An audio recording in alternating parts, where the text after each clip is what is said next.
আজকে রাতে আমি আলু চচ্চড়ি বানাবো। দেখো এগুলো কাঁচা আলু, এই কাঁচা আলুগুলোকে দিয়ে দিলাম, একটু হলুদ দিলাম, এই দেখো হলুদ একসাথে দিয়ে দিলাম, এরপরে নুন দিলাম, নুন,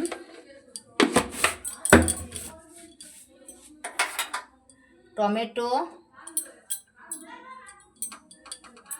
একটা মাঝারি সাইজের, সর্ষের তেল,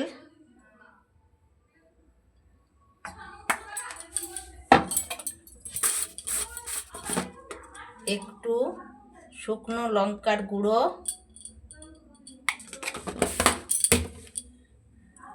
একটা লাল কাঁচা লঙ্কা চেরা দিলাম,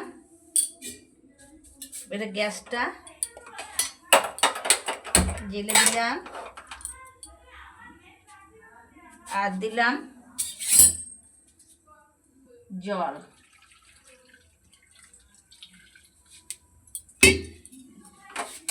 দিয়ে এটা বাটি মানে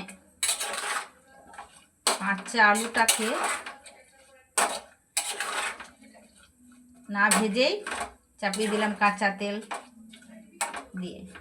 এটা হচ্ছে আলু চচ্চড়ি।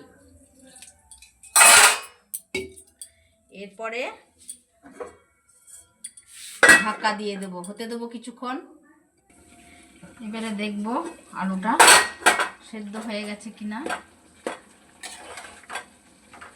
হ্যাঁ, সেদ্ধ হয়ে গেছে।